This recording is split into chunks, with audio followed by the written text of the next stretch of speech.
दोस्तों नमस्कार, मैं हूँ रेखा उपाध्याय। स्वागत करती हूँ अपने यूट्यूब चैनल पे। आज एक बहुत प्यारा गीत सुनाने जा रहे हैं और सबको अच्छा लगे तो कमेंट में जरूर बताना।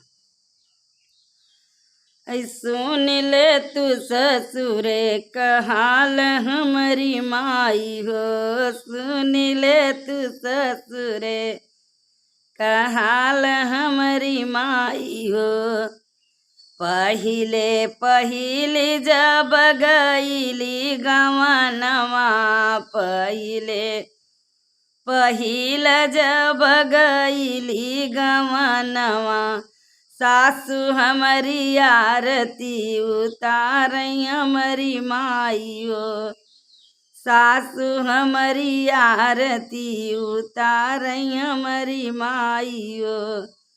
अरे सुन ले तू ससुरे कहाल हमारी माइयो, अरे सुन ले तू ससुरे कहाल हमारी माइयो।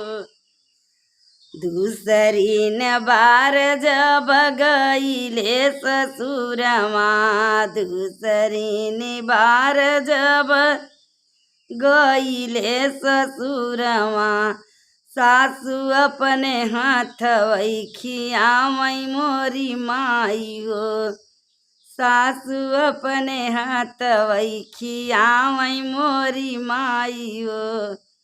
अरे सुन ले तू ससुरे कहाल मोरी माइयो, सुन ले तू ससुरे कहाल मोरी माइयो।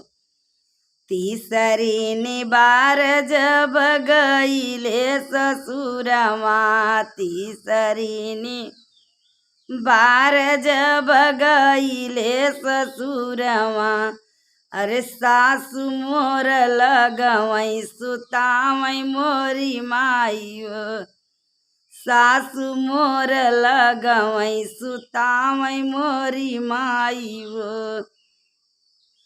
चौथी बार जब गईले ससुरवा, चौथी बार जब गईले ससुरवा, अरे सासु हमारी झोटवा उखाड़ई हमारी माइयो, सासु हमारी झोटवा उखाड़ई हमारी माई।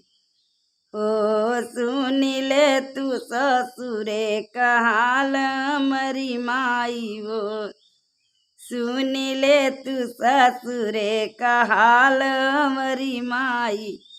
तो पचैन बार जब गईले ससुरवा, पचैन बार जब गईले ससुरवा, अरे सासु मोर भैया गरियावई मोरी माई हो, सासु मोरी भैया गरियावई मोरी माई हो।